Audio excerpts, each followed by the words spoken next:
Welcome to the DJ Insider Podcast, sponsored by Amplified Events. It's the only podcast where we break down insider information from our weddings, experiences, and advice from over 15 years in the wedding industry. We're your hosts. I'm Mike Kane, owner of Amplified Events. And I'm Chris Zart, general manager of Amplified Events. Let's get into it. We're back. We are back. And it was a busy weekend. It was so crazy. We both had two triples. I had a wedding Friday myself. You had a wedding Friday yourself. We both then had Saturday weddings separately. And then we came together on Sunday for the penultimate triple header dream team event at the Allure on the Lake. Pretty much all mine were really good, 8 and aboves. Same. I had just a killer weekend. It was like, and that's the thing of like, you have one good wedding and you're kind of anticipating like, oh, is this one going to match up? But it was like, they kept going and it was like the weekend, like the power couldn't stop. It just kept flowing nicely and killer dance floors, but it sounds like the same for you. Yeah. Hashtag crushing it. We were just crushing it in a way that you can tag, and then other people who crush it will also get tagged in that. But yeah, Friday was great. We were at the Four Corners, beautiful weather, gorgeous, zero technical issues, and just super flowy. It was a really fun crew on the dance floor. We got down to that, like, smaller dance floor at the end of the night. But then I was just like, guys, like, what would you like? I'm not, Weather was great too that night it was too, awesome. So that's got to be fantastic at that venue. Yeah. Saturday was even better. Like, we were at Sandy Pines. It was gorgeous weather, full floor all night. Super cool couple. Just rager. Great team over there too. Like, I was working with Sonia from Whitewater, and we were working with this new guy. I think his name was Nathan from Handprint Media. He was phenomenal. Is that photo booth or is that video? Or? He does video. Okay, gotcha. Yeah, he was really cool. It was just a great team. Like, it's so weird when you sit down, not weird, but it's cool when you sit down with like a team of people who kind of elevate, like, they get you excited. They remind you like, oh, they're doing this for a living too. Like, they love this as well. Like, you have so much in common. All on the same and page, you're passionate about this, and you're professional, and like that's how the team was. It was just like, oh, yes. And it was just that kind of thing. That's great. And that just makes the day way less stressful for you, just knowing like you can rely on these people. Like, you don't have to be all over them for anything. And you're just all working towards like the ultimate goal of just having a good day. But yeah, it really does. It takes the stress off. Team. It makes it more fun. It reminds you why you like to do it. And it kind of reminds them too, and they're kind of getting excited. And then when all the weird fun and, there's always crazy things that happen at every wedding that are like, oh, let's do this instead, or that kind of thing. And when you're working with somebody, you're like, we're going to do this. And they're like, okay, yeah. It's kind of a fun high five, tag team kind of moment. So yeah, you kind of bond over it. Almost like soldiers in the trenches, but not quite that traumatic. I wish, but yeah, we're not called to a higher level of service as DJs. But no, I get what you're saying. It's really nice having a good team with you. It definitely makes everything way better the day of just working the wedding and, like I said, having those people to rely on. Yeah. And it's the same thing. I had a lot of good just conversations with other vendors over the weekend, and weddings were good. I was at Journeyman on Friday, and then I went up from Three Oaks to Buchanan on Saturday, and both were like great dance floors. Different weddings, and like the fact Friday was like smaller wedding, I would say definitely under 100 people, probably more like 60, 70. But they were all just having a great night. Like, had pretty much everyone out there. And the next one was a much bigger wedding, probably closer to like 200 guests, maybe a little more. And they just didn't have enough room on the dance floor. It was like so packed, and everyone was like trying to get on. And I was, because that's the thing is, when we have those bigger weddings, we do have a bigger chance of success, just because out of 200 guests, if we get less than half of them out there, that's still a lot of people on one dance floor. But when everybody wants to dance, and like I literally had everyone out there, it was very cramped. But I mean, looks really cool. Just like knowing that everyone's there just to party the whole night, and they just didn't leave. It was just fantastic the whole night. Or you're like, can some of you guys take a break? You guys are all dancing. We don't have enough room. Yeah, you, sir, you sit. We'll get you in next round, tag in. It's hard for me to sometimes play a slow song because I'm just like, they're just going, and it doesn't seem like they want to stop, And don't. You'll know. There is a breaking point sometimes, right? There's like when I go into the next song and I kind of see oh my God, life is about to end pretty much, Yeah. then that's the time. But yeah. That's kind of how Saturday was for me. In the back of your mind, you're always like, they're gonna want a slow song. There's a lot of folks here who aren't dancing who probably want to do a slow or two, and you're like, okay, I'll try to do it. But this just floor is phenomenal. The energy is there, and as a DJ, the last thing you want to do is just shoot yourself on the foot. Yeah. And girls, we're gonna slow it down. That's exactly how I felt. That's why I didn't want to do it, I'm even slowing down my speech, and I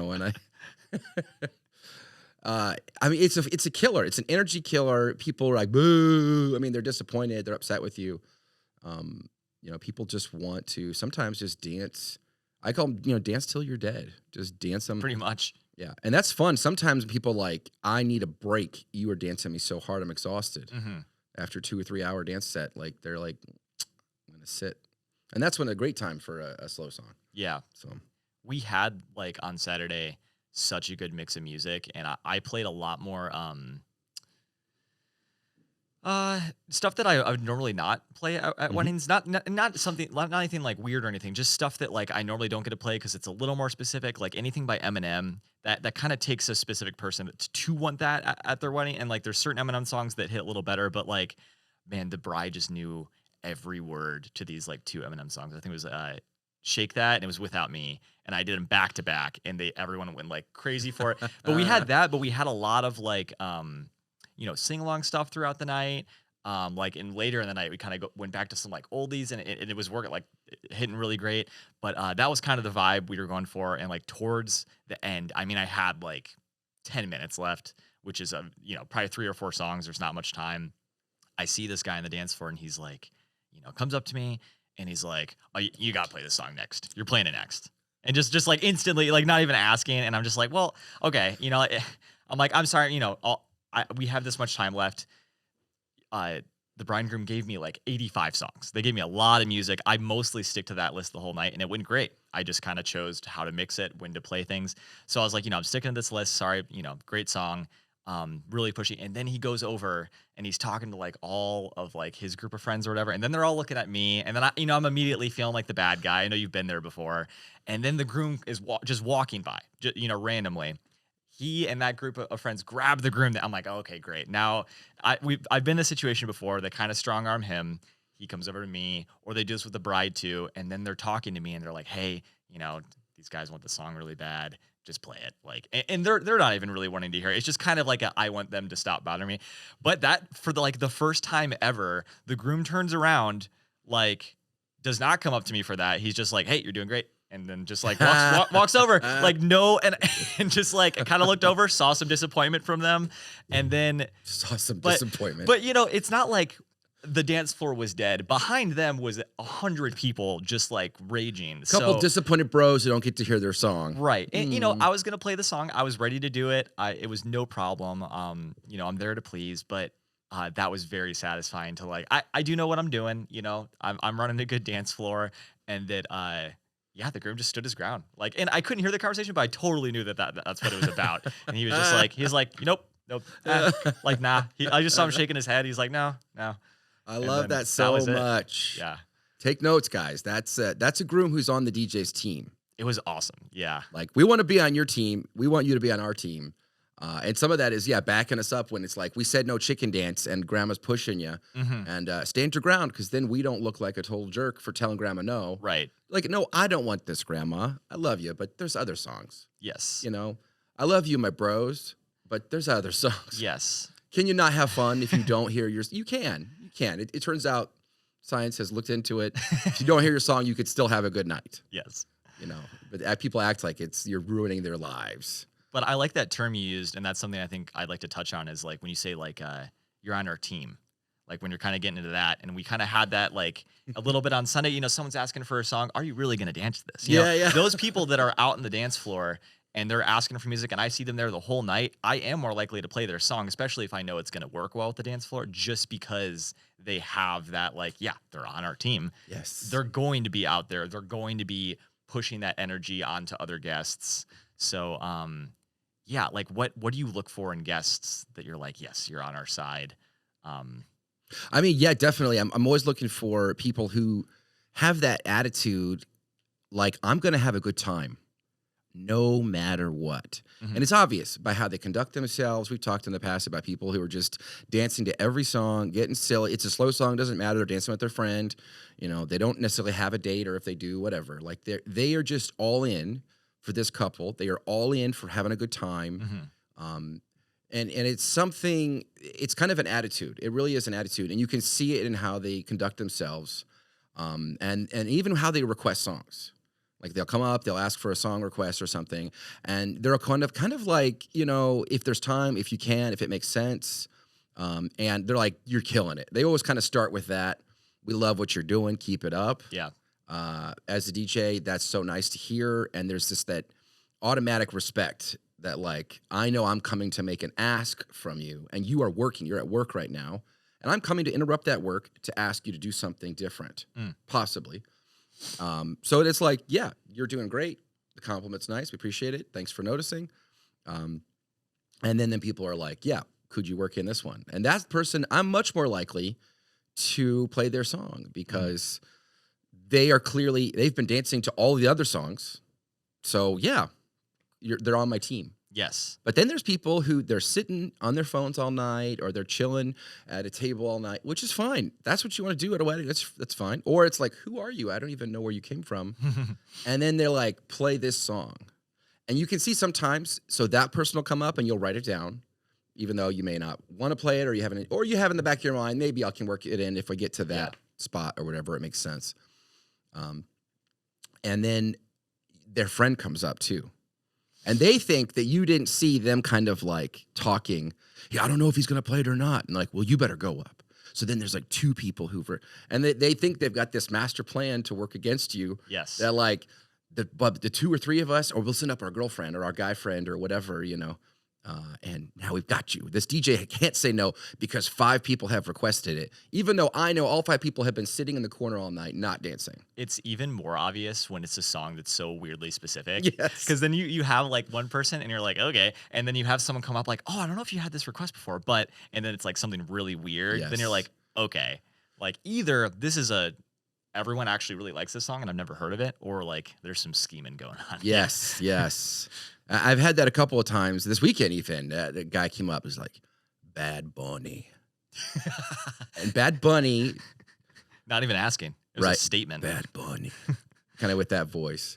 I did play it because the couple did have one Bad Bunny song on their list, so I kind of worked it, and it actually went really well. So that was good. But typically, if somebody comes up and requests Bad Bunny, that's such a niche artist. I love Bad Bunny. He's good. He makes good hits, but he doesn't usually work at weddings, in my experience, unless it's a cultural thing or that friend group loves Bad Bunny. You know, it's such a niche kind of artist that usually bros want to hear. Same with like I think on Sunday they wanted like a Young Thug song. Yeah. And it's like a hip hop artist, but it's not really super well known. We don't play it a lot at weddings. Glad to do it.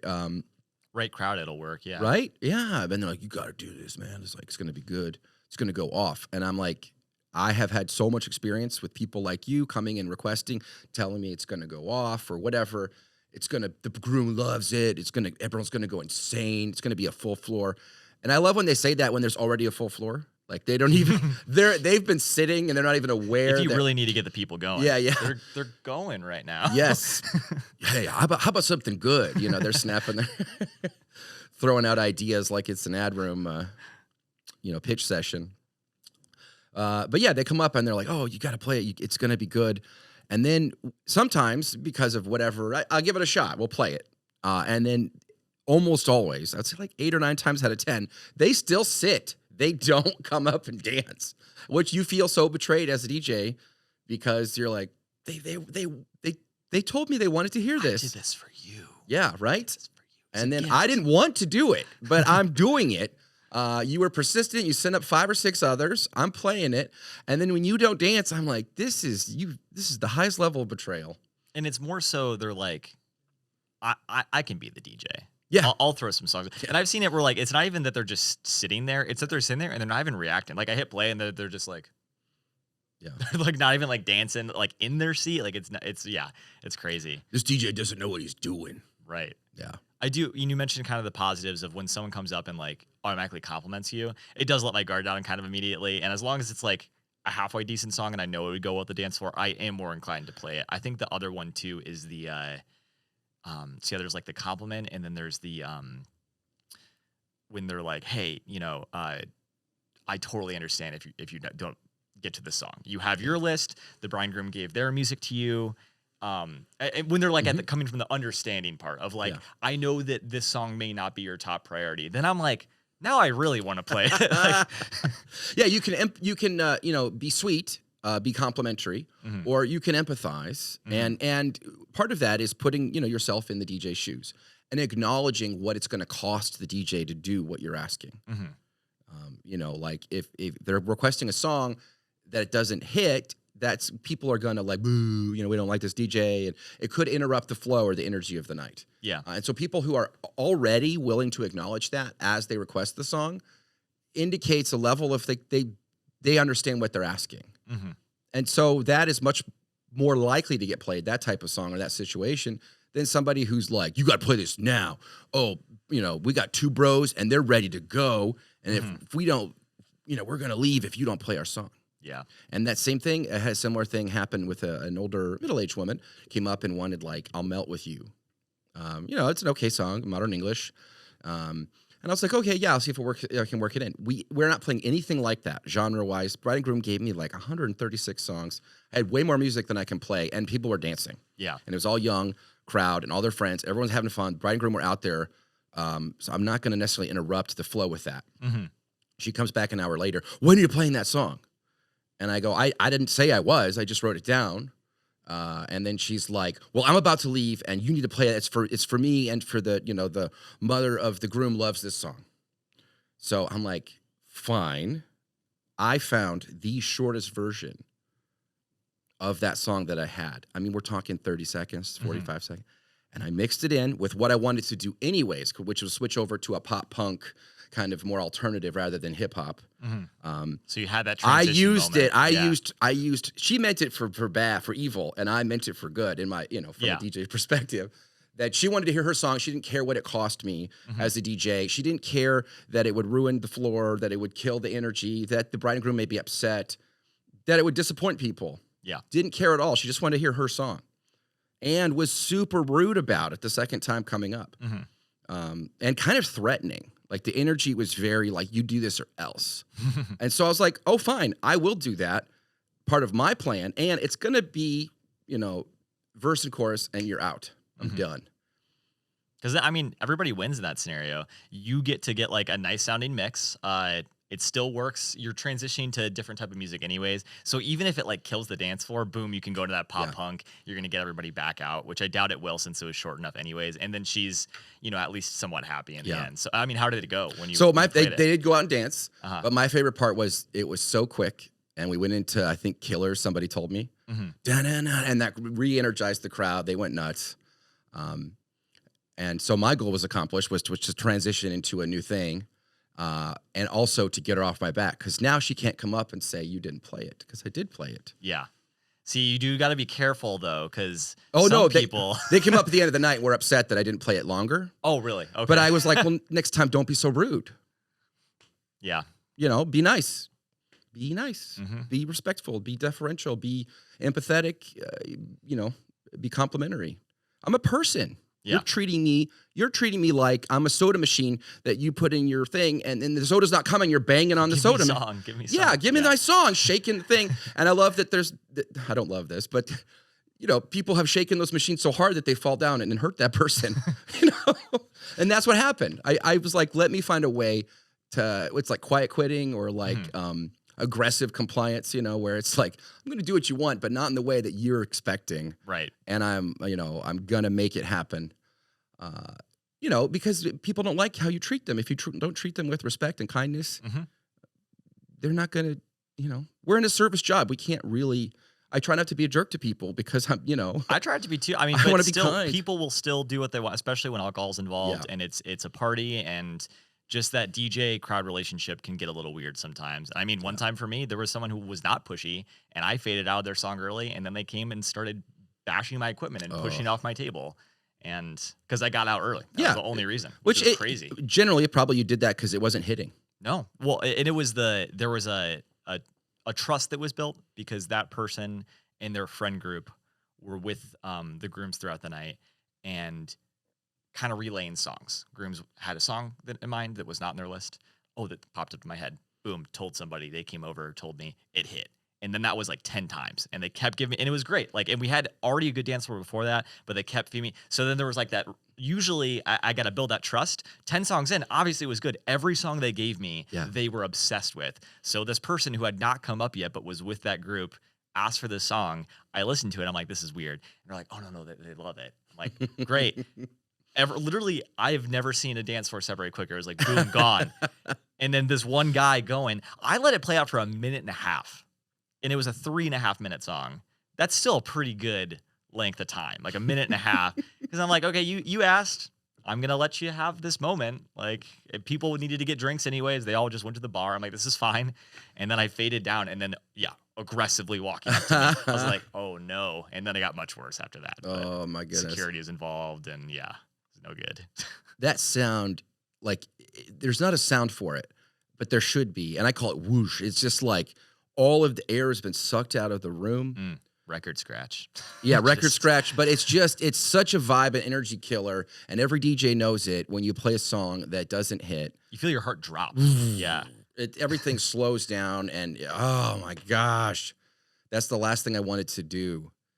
Because everybody, it's the sound of everybody simultaneously losing respect for you and picking to be on another team. I don't want to be on this guy's team. Whiff it, you stand up to knock one out of the park and you strike out. Right. Air ball. It's not a good feeling, and DJs try to avoid it. And we want to avoid it because we want a good party. And it's even worse when somebody has really put you to it. They've put the screws to you. You got to play it. You got to play. You got to play it. They won't leave you alone.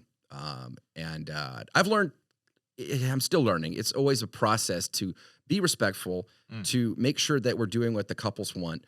But the worst is when you've really put it off. You really don't want to play it, and then they're like, you do play it finally, and it hits huge. And they were right all along, and you were the idiot who was... But you always got to trust your gut, especially when it's something that the couple did not give you ahead of time, and it's so, like, in left field. Left field, yeah. Completely different than what you've had. And sometimes there is just that one obscure song that's like, oh, we listened to this in our dorm room in college, and it's like a weird, Yeah, we've got an inside thing you don't know about, DJ. That happens sometimes, though. And, it does hurt when that one person who is being a jerk gets exactly what they want and it does a good thing for the party. It's painful. But 9 times out of 10, it is not that. It is that guy loves it, and that guy's not even willing to dance to it. He's not willing to take the social risk of being on the dance floor alone, dancing his butt off to that song. Right. He's like, I just wanted to hear it. I don't even care about you and what you want as a goal as a DJ. We should just have a little headphone station. And then we can just have a Spotify account. Totally. So it's like, you want to hear your song? You can go right here. We can even get wireless ones. So then they can still be on the dance floor. Here we go. And go ahead and pull it up. And there you go. I played it. Press play. There we go. I've got to come up aggressive compliance, something like there's a term for that. I can't think of it at this time. But and now that I'm thinking about it, just looking at the side of the guests and what they might be thinking night of, it would be a cool feeling if you, as the guest of a wedding, go up to the DJ, you ask for a song, and let's say it's a song that's good, it's going to be good for the dance floor, and then they play it, and then it hits. Like, as a guest, that's got to feel kind of cool. The feeling that we get all the time. But for them, it's way less often that they're like, oh, I really like this song. And then everybody loves it, and then they're in that moment with everybody too. So I can see how a lot of people, like, that's why they ask for music. But I know it is also sometimes for just completely for themselves. Like, I just want to hear this song, like you were saying. But it's a powerful thing when you can orchestrate, when you can, like, you're leading everybody in this, like, kind of, sometimes I'll do that. If it's going so well, I will literally do the conductor's hands, which is kind of egotistical, but I just love it. It's kind of my way to cherish. If you see me doing this at a wedding, I'm at the top. I'm feeling great because it's just been song after song after song. And I just dropped the one I knew they'd love, and they're all singing along, and it's in the core. It's a symphony that I've built through other people's art, and I've done it doing all the things I've known and learned from, and all the things I knew about the couple and the crowd, and it's just all come together in this, like, symphony is the best term for it. It's a great feeling. And I think every DJ who's, done it long enough knows what I'm talking about, because it's what you're going for every time.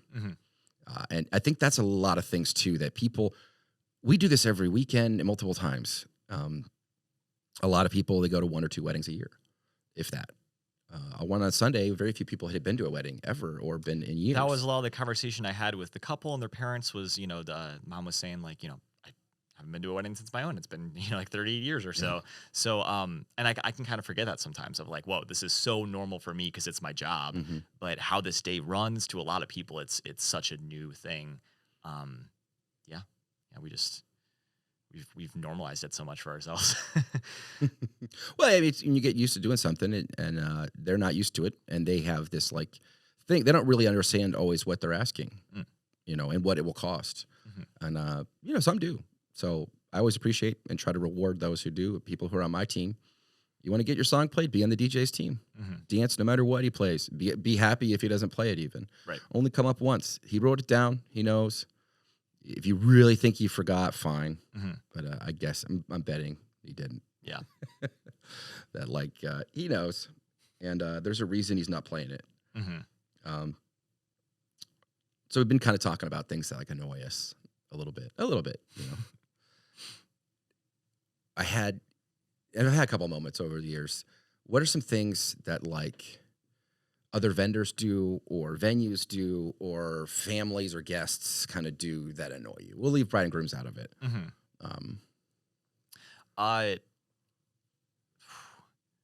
Yeah, I would say when family pulls the photographers away the entire night from their job.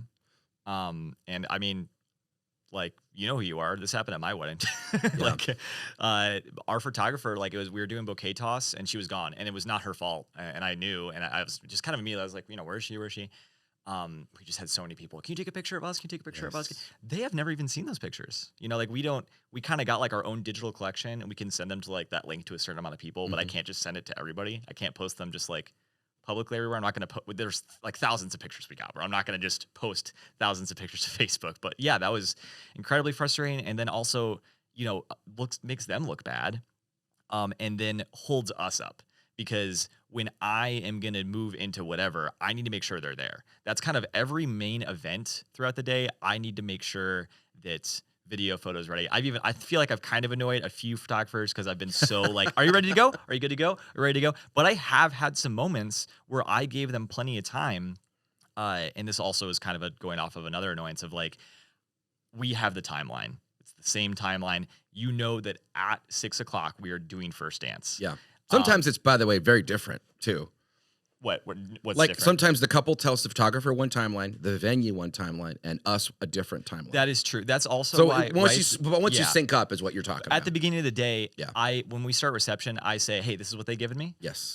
We have this, and then we're on the same page. Yes. After that, if I'm just waiting, yeah, and it's and I understand you got to get your light calibrated, you got to get your batteries in. There's a lot of things going on, but once it's time to go, there's only so much waiting I can do. And, I've had times where the bride and groom are literally hey, I know you said we're starting first dance 10 minutes ago. We're still waiting. I'm like, their photographer's gone for some reason. I'm waiting for them to come back. We need to get going. But yeah, it's just, it's bad when guests do that and steal them away. Cause then I'm like, I had the scheduled event that we need to get done.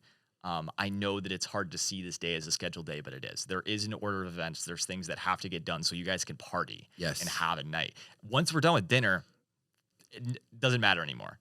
We have hours to go. There's really nothing going on. But up until that point, we have to be on time. We can't have things running late. I need them there. So guests, do not steal other vendors away from me. I need them nearby so they can work with me. Those are the really important things. There's things that are diminishing that have very hard deadlines. The food being hot and ready, the sun setting. Yeah, sunlight photos. Yeah. And then we're done for the night. Those are all things that are kind of hard deadlines in vendors' minds that affect your wedding that you should be aware of, and that those kind of have to come first, and those have to take precedent as much as possible. there's so many things that annoy me, but I definitely had something recently where it's like, yeah, can we get the 8th grade boys Corliers photo, over here? And then, also any friends from high school? And okay, now it's just like, I don't mind doing that, but it does kill the dance floor. It is like, that could have been planned for in advance. And it's not the photographer doing it, at least in that scenario. That's just like the friends and family who are pressuring the photographer to get a photo, or the friends and family pressuring video, or the couple to do this. Anyone from the Kappa Sigma Delta, that kind of, They're using us as a megaphone, basically. Yes, right? Yeah. Yes.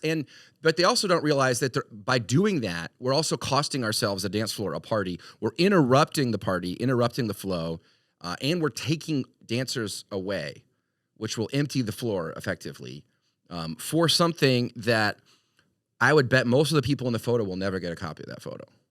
Just in my experience, they just don't. Yeah. The couple gets it, sure, but the couple doesn't always share it with everybody. They may post it, sometimes they don't. But I would bet a lot of money that most people in that photo never see that photo. That's exactly what I was just saying. And so you look at the value versus cost. It's costing. You're in the moment partying right now, and you're taking a photo for a memory in the future that you will never see. You should see it. I'm not saying you shouldn't, but just in my experience, that's, if it's important enough for you as a couple to have those things, plan them out, get there early, talk to your photographer, have everybody ready, communicate, organize yourself. All right, this group, then this group, then this group, then this group. Photo. And do it that way. Yeah. And then it's done, and then you can go enjoy the rest of the day. And do it before ceremony. Do it, or if you want doing a first look kind of thing, then do it after, do it during the party, fine. But just have a plan to that. Tell the DJ, tell people. That's so annoying to kind of kill the floor, kill the energy. And I'm using my system to shoot myself in the foot. By the way, tacos are available. There's a late night taco stand.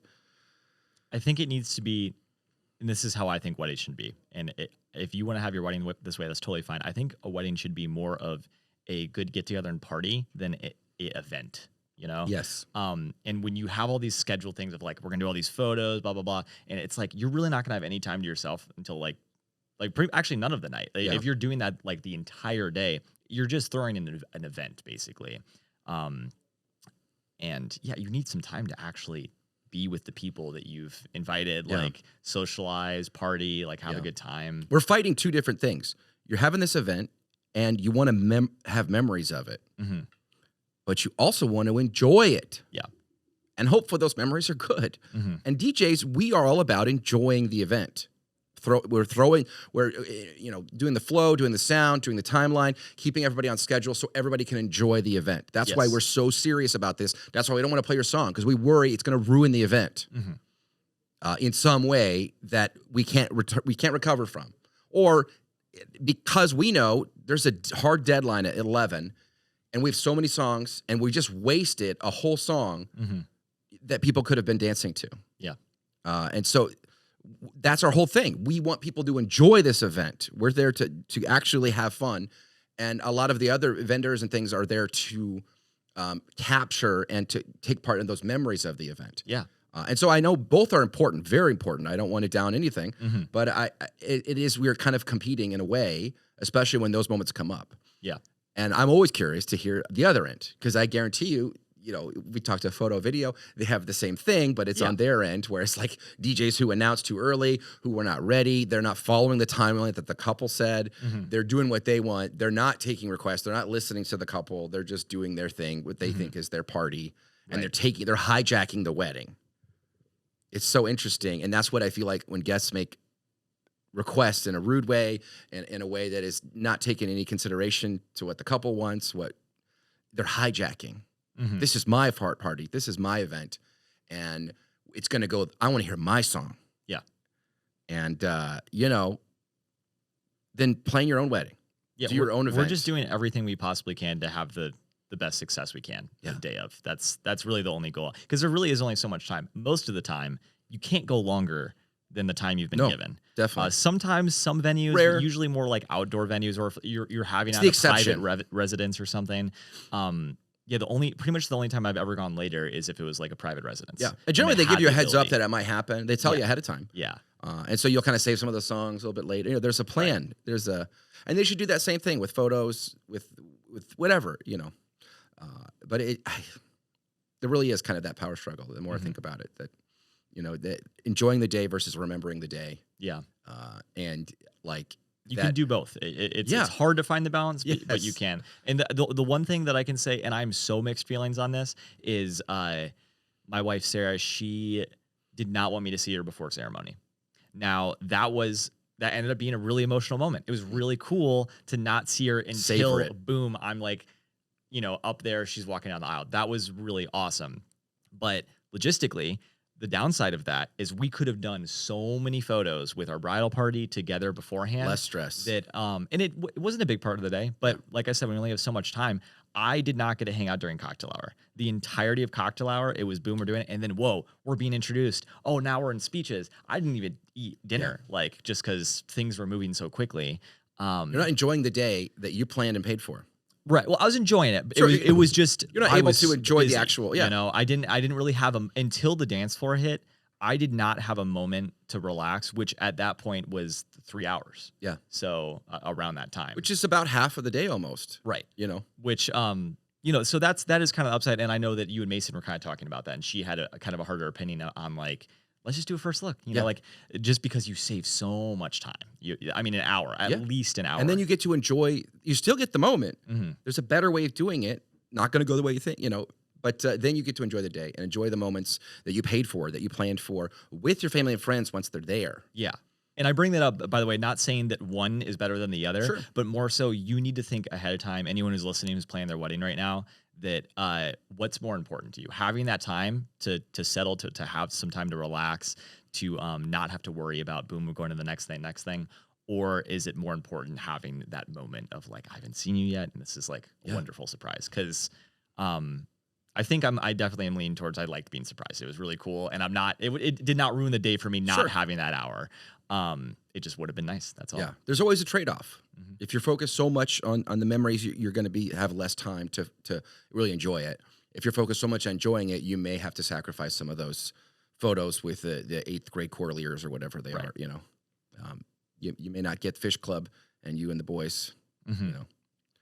You might not get one photo from that. So there's always a trade-off. I think if you're a guest, the thing you should do is really focus on enjoying yourself. That's the best thing you can do.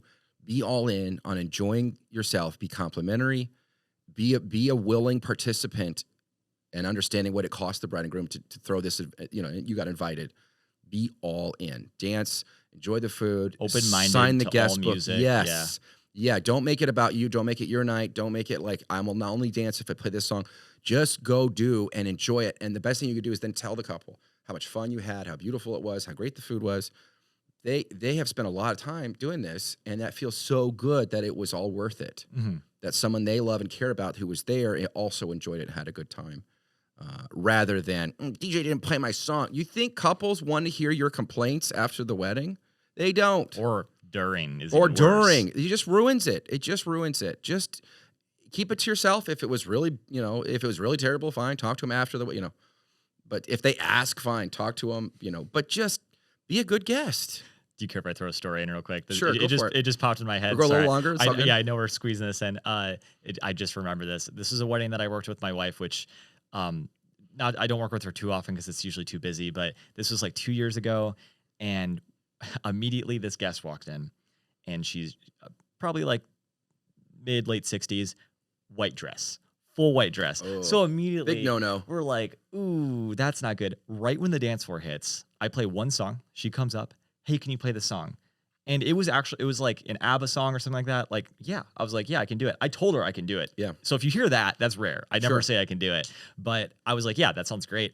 I did not play it the next song, and she screams across the dance floor and is like, what? And then she just like has her arms up, and it was just her like there screaming, white dress. Everyone is staring at her like, what is you've wounded me. Yeah. My night is ruined. And I was going to play like the next song, and then I was going to play her song. Yeah. And then just one song in between. Yeah. So then I So then I intentionally waited like 5 songs. Yeah, right. Because You wanted I was that like, again, yeah. really?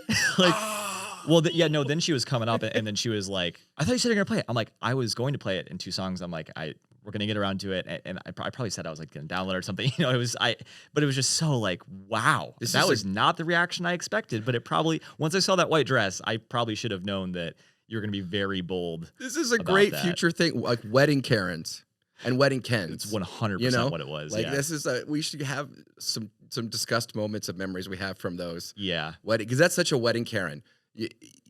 Everybody knows you don't wear white to a wedding. Yeah, especially if you're a lady. Yes, unless you were asked to, or there's like color theme or whatever. Sometimes they do like the mom or like a grandma or something. She was just like a guest. Yeah. She screamed out loud. That by the way, not like a cream, like white. Like it was very white. It was crazy. Yeah, you don't do that. That was the a wild bride night, is supposed to have that color. That's a rule everybody knows about. Same when we saw a couple literally get divorced on the corner of the room. Like I saw a marriage end. It was ridiculous. I shouldn't be laughing. No, it was a little like just shocking, comical. Yeah, because Sarah was like, "Are they breaking up?" Right, and then like literally, I heard there's like attorneys. They're signing. There's the notary. They're signing. It was wild. Yeah, they were all there. You're seeing it all. The judge is signing off. Yeah, he went home, and then she like got a ride with somebody else, and it was there's a lot that happened that night. Really good dance floor though, for what I remember. This is a while Except ago. for the like Yes, that was right at the beginning. So I was like, that's how we kicked it off. But yeah. Just like, oh no. Like I think of those videos of Karens when like they're in somebody's face about something like, what are you doing on this bike trail with this dog? You know, and then like the person that they fake like they got hit or hurt and they fall and act like they're wounded. You know, like people used to joke that that basketball player would do. Yeah, he would just like flop when somebody barely touched him or got near him to get like a to get a foul. Yeah. And then just I've been assaulted. Call the police. You know, it's just like you didn't play my song. Oh, call the cops. You know, I'm wounded. It's wild. Yeah, there's been violence that has happened at this wedding. And it wasn't I'm being loud. This was a yell, maybe a scream. It sounded painful. Yeah. Oh my gosh. It was really wild. It was so ridiculous. But ego, man. Ego. Yeah, my eyes like were just like so shocked. I mean, the gall to wear white to a wedding. It's like the bride doesn't get the attention. I get the attention. Yeah. That might be the most selfish thing you could do as a guest, like clothing wise, at least. To take over then the playlist. And then to take over, then to like make a scene when your song is not played next. Yeah. You can't wait one song. I love that you then got a little DJ Justice, whereas like, now I'm going to make you wait. Yeah, I waited a little bit longer. Yeah, Not that much longer. Did you fade it early too? Yeah, well, one, because I think it was like a 6-minute song, and I'm like, I'm not going to play this whole thing. And it's not going to hit. You know, I think, now that I'm actually remembering, I think she said thank you after we played it. Well, that's good. I think she came back and she was recovered. Like, thank you. The song brought her back to life. It was her life force to play that maybe her reaction, she thought that was totally normal to do. Like some people, you know, that's how they're, you know. It was just lack, I think, of social and situational awareness. That's pretty much all it was. Fair enough. Yeah, it is moments like that kind of really make it for me. Like I know that's not a positive one. That's so fun. But looking back and talking about it now just is so great. Yeah, that's a wedding Karen. That's a wedding Karen for sure. We will have more of those. I need to think on that. Yeah, wedding Kens, wedding Karens. Yep. We've done a few weddings, so there's plenty built up for sure. Yes, and they come to us as we're talking. But guys, thank you for listening. We apologize. This is a longer one, but we appreciate you guys, and we'll see you on the next one. I'm Mike. I'm Chris. We'll see you on the dance floor.